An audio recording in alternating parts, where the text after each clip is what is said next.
Hey kids, welcome back to Worth the Spin. Alrighty, 2 problems solved already. Nice. So, it's about the whole time recording the video, then found out the microphone wasn't working. And I got this weird glare going on back here with this White Album. See what I mean? Both problems have been fixed. Sweet. Anyway, I'm your host, Jack. Welcome to Worth the Spin. So, here's what we're going to do. I thought we would take a look through my personal record collection, Beatles collection for now, and just see what I've got sitting in the boxes behind me. It's not that we don't usually do that anyway when we get together, but I thought we'd do like a formal, let's thrift through Jack's records and see what he's got. Why not? Could be fun. And I want to say this. First, let me say this offhand. Seen some videos lately of a little trend going on of, well, this is my Beatles collection. This is what this album's worth, and this is my top 10 albums because this is what they're worth and all this. And you know, that's cool if you collect for value and that, and the value of an album is important to you financially, then that's cool. I don't knock anybody for collecting for whatever reasons you want. Hey, that's cool, man. Whatever. For me, some of these albums I got, I might have paid $5 for. It's just as valuable to me as the ones that I paid $150 for. Because, number one, especially these, my British collection. So, I have an entire mono collection of Beatles albums. I feel very blessed to have that. These are not easy to get here in America. I didn't get these here in America. I got them in England. I was lucky enough, blessed enough, about a year and a half ago, me and my wife, we got to go to London and to Liverpool. Spent 2 weeks there, plus at a friend's house. And met a lot of people, had an incredible time, and went to a lot of record stores. And surprisingly, I didn't find a lot of record stores in London that had used Beatle albums, maybe one or two. I did find one that's above a t-shirt shop. And all their records were, in American money, like $250 to $350, $400 a piece. Crazy. So I don't care what they are. That's ridiculous. So the first real shop I had a chance to stop and look at that had Beatle records that were within my budget. And these guys were very cool and stayed after hours because we got there late and brought out tub after tub and said, hey, what's your budget? We're going to put you together a set of UK albums within your budget for you. And they were just incredible. It's Rockabye Records. I'm sure if you're in the UK, you've heard of Rockabye Records. They are very well established there. And they have a lot of very incredible pressings that come in through their door. These guys were very, very cool. Like I said, we got there late. They cranked the stereo up after hours and just brought out tub after tub of Beatle records and just talked, and we had a great time, and we stayed there longer than they probably wanted to stay, and they were very cordial, very awesome about it, and went to very good lengths to help me put together a Beatles catalog to bring home with me that I would be proud to have in my collection. And yeah, so to me, these albums are invaluable. If these ones that I got at that shop in the UK, if somebody were to come up and say, hey, I'll give you $1 million for those, I'm going to say no. Sure, $1 million, I could buy nice new mint ones. But it's the experience of being an American Beatles fan, being in England, going through a used record store, through just stacks of Beatles records, and just holding those UK copies in your hand and talking to somebody who has an incredible knowledge, loves the Beatles, and it was just a fantastic experience. So to me, even if this was a $900 record, is invaluable to me. And if I paid $2 for this record, it's invaluable to me. I can't put a price on it because of the experience of it. And that's how I am about most of my Beatles collection. There are some I just found record stores, and it's no big deal. I found them in a record store. But these, my UK ones, were purchased in the UK, and it was a very once-in-a-lifetime experience that I'm sure, unfortunately, we'll never have again. And so for that, these records are invaluable to me, regardless of what Discogs or any other goofy price guy may say that they are or are not worth. So let's kick right into it. We're going to start with my UK collection first, and we're just going to thumb through that, and I'll show you what I got, and yeah, what I think. Hey, so this is one I got from Rockabye Records, and I got to tell you off the bat, they had gold and black copies there of this album. They had near mint copy of this, which they were very cool. They let me just grab and play. They let me just go through things, and nobody like watched over me. Nobody said, "Whoa, don't touch that," or hey, let's There was a copy of "Love Me Do," the original single that I was contemplating on buying. They put out, it was $135, $140 American, and I was like, I had to debate on it, and they're like, that's fine, we'll set it right here. And they set it right there on top of all these records, not far from the door, where their back turned to me, where I could easily had took that and jogged out or anything stupid like that. So they were very trusting and very cool people. And the dad came in, he wasn't there, and Dean, he came in later on, and he's like, oh, look at this, Let Me Do. It's a $140 record just sitting there, no big deal. The son Chris was like, huh? Oh yeah, it is sitting there. Yeah, it's no biggie. $145, it's all. And it just kind of made a joke out of it, and it was so freaking awesome. So, like I said, they went through lots of records, and I said, well, this is kind of my budget, and I went over my budget, imagine that. But they put together what I feel was a very doable collection for me. I've been saving. When I knew we were going to go, I was saving like crazy, and I had a certain amount of money saved. And even though I went over that a little bit, I still had that amount of money saved, so that when we got home, I could just lay it right down on that credit card bill for those records. So I feel good about that. I will say that my first experience in my first record shop, I can't remember the name of this place, but we took a ferry there, and it went past a Ferris wheel on and we went to this little, I call it a village, and we walked through, and it's all so incredible. It's just hard to describe in words. And went into this record store, and they had some Beatles records, and the very first thing I bought, my very first purchase in England of the Beatles, was Hard Day's Night EP, and this thing was pretty much mint, and it was hanging on a wall, and I'm like, how much is that? And they said whatever it was. I said, I'll take it. And also on the wall, they had the White Album, a mono copy, top loader, number 50,000. Never seen one that low in my life. 50,000. It looked meant posters, pictures, everything. I mean, it looked like somebody just bought it and put it out on the shelf for sale. It was incredible. Not a flaw on it. Very cool people. They let me take it out of the sleeves, go through everything, and didn't harass me about watch how you touch that or whatever. Just very trusting and very awesome people. And fortunately, American money wise, it was about $450. So I did pass on that. And I still, to this day, go, I should have got it. I would have figured out how to pay for it. I would have sold a number of any other records, But, it is what it is, But, yeah, so it was a pretty incredible experience for sure. But for one of the ones that I bought from the shop is this. And it is Please Please Me. And it was released in March 22nd, 1963. And this is a fourth pressing. And it is on your black and yellow label. And I got to tell you, it looks good, sounds incredible. There's a few marks on here. They are not feelable. You can see them. They are not feelable. This album looks really nice, super nice. Little wear there on the spindle, but that's okay. Same with the other side. It doesn't really bother me. And yeah, so this is a fourth pressing. It was the best I could come up with. That was very playable within my budget, and I was very happy to have this.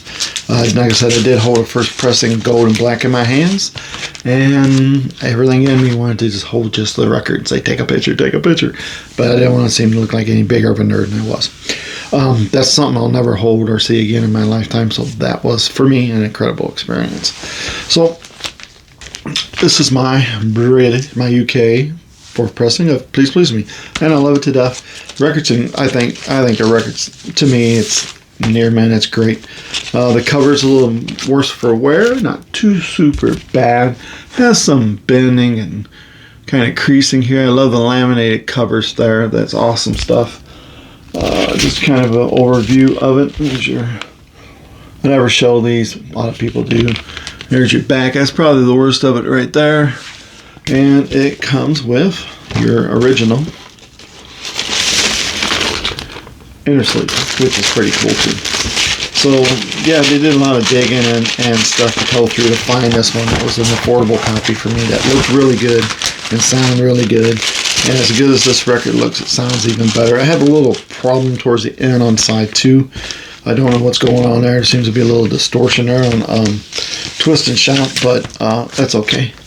I'm still very happy with it. So this was an incredible find for me, and this is my UK Please Please Me. So other versions I have of this album we're going to show. I have multiples I'll show because if you're a Beatles fan, why wouldn't you have multiple copies of the same album? Alright, so this next one, we just talked about this not too long ago because I just acquired this because I got into the Japanese flag series. This is the Japanese Please Please Me, which is really not much difference in it, and this was released June 20th of 76, and it is mint. The guy I got my flag series from, he's getting in more of them to help me try to complete my flag series. He just gets nothing but pretty much mint records, and I know I showed this before, but we'll look at it again. This thing is almost like flawless. Japanese people take incredible care of their things, and I understand that. I do the same myself. Coming from a poor family, anything that I can get, I've always gone on my way to really take care of and do my best to keep it as mint as possible for the entire lifetime that I own that. So get that back in there, and this is the Japanese, and it sounds really good. Alrighty. Then we have, oh, here it is. Then we have one of the original mono mixes done by Harry T. Moss, and this is pretty incredible. So I found 2 of these at a shop near me about 2.5 years ago. This in rubber sole. They were sealed. I sealed them, and this is from '81. And it's a Harry Moss reissue from the Harry Moss reissue series, and this sounds pretty incredible. And this one is mint because it was sealed. I opened it up, so no crackle, no nothing.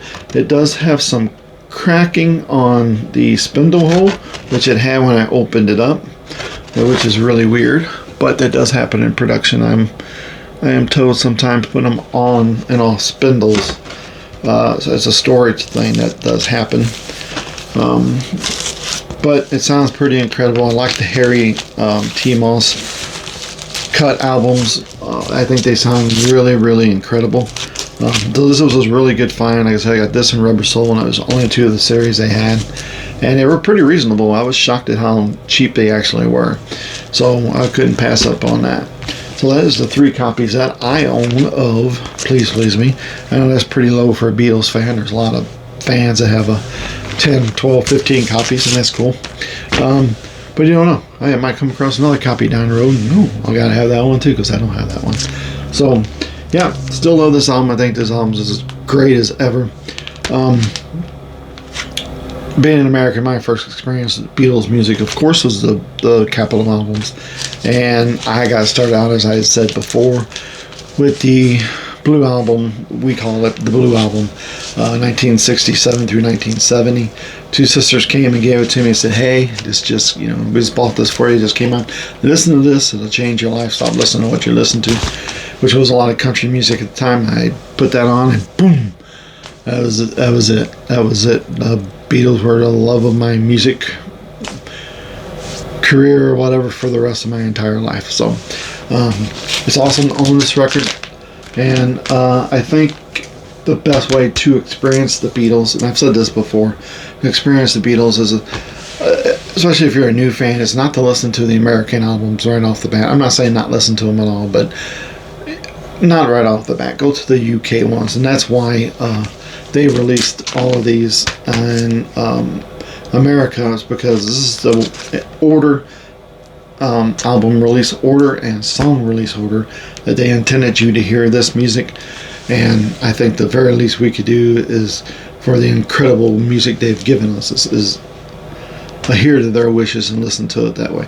But this is an incredible album, and to me it sounds as fresh today as it did probably in '63. And and that's another thing about this is I'm owning an album some teenager probably did, like I did when I was a teenager. I saved up. I got $2 a week allowance. I'd save it up, and I went and bought a new Beatles album, and it was the Capitol Purple label ones at the time, and I remember the joy of getting that and putting it on and listening to it. And some teenage kid back in England in '63, '64 ran and bought this album, and straight from the shop, and took it home and just wore it out in one night. And so this has history to it. It has an invaluable history to it of a young Beatle fan who bought it and loved it to death and listened to it, and passed it on down the road, But still, that's one of the incredible things about used albums over new albums, is that they have a history to them. Alrighty, so I love this song. Favorite songs, tough. When you play the favorite song game thing with the Beatles, is always tough for me. My favorites, Hey Jude, but if you say what's your favorite ones on this album, that's always a tough one for me. Sometimes it's easier to say what's your least favorite, and I can get you a fairly good list of some albums. Some albums I'm like, there is none. They're all just that good.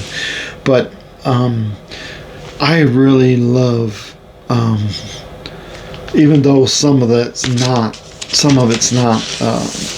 written by the Beatles, I love Anna, Misery Chains. Do You Want to Know a Secret? A Taste of Honey. I know not all those are Beatle pen songs, but I love those songs. I love the way they're put together, the way they sound. I've heard the original versions, and I still think the Beatles versions are best. Probably biased in that decision, but this album just still sounds. Their early music to me still sounds very fresh and innovative, and I love it. It's a great album. That's some of my favorites. The whole entire album I love to death. There's nothing on here that I would skip, or it comes on and I don't sing along with, or anything like that. I love everything on here. This is a great album. From a 10 to 10, it's a 10 plus. It's worth a spin. And this is fantastic. And I think anybody new getting into the Beatles, that you should do yourself a favor and get the UK versions and listen to those first before you do the American versions. Personal feeling there, it's just my opinion, and that's how I feel about it. So that's this one, and it is incredible, and I love it, and that's all I got for you this time. So next video, and we'll be doing some videos. I'll be doing some in a row here. I gotta get caught up. I know it's been a couple of weeks, and I've been sick, and I'm kind of still not out of it all the way. And then I have a surgery thing coming up next week, and I don't know how that's going to play out, how I'm going to feel. And so I'm trying to get a few videos in the bank, so to speak. So I've got them to release and try to get back on a weekly, bi-weekly schedule going into 2026. I have a few plans afoot. We'll see how that happens, but trying to a little more entertainment into the channel, a little more informativeness, and then hopefully everybody will dig the channel. I've got one hater so far. You gotta have one, but that's okay. He's probably got a point. I'm not sure what it is, but he's probably got a point. So anyway, thanks for tuning in. Thanks for watching. I don't have my fancy graphics. Grandkids were over this weekend. I don't know where they're at. But anyway, if you like this video, give it a thumbs up. There you go. And subscribe. And hope you got some kind of entertainment value out of it. And if you're someone who's not listened to the original version of Please Please Me, like I don't know, I can hear those on other albums, listen to it. Listen to it from this album and go forward, because that's how these were meant to be listened to. That's why they were recorded in that, in that order. John said once, songs are recorded in a certain order for a reason. So do yourself a favor and listen to UK ones. All right, have a good day, week, whatever. And I'll see you again soon, hopefully soon. Sprinkle a little love out there, because the world can need all the love it can get right now. And how about doing one kind act for somebody today? Even if you walk by some lady and say, "Ma'am, your hair looks fantastic," it might just change her day. You never know. So one kind act. And I think if we can all do one kind act, and then we can ask somebody to do one kind act on our behalf or someone else's behalf, and maybe the next thing you know, we got the whole world all doing one kind act every day. Think how cool that would be.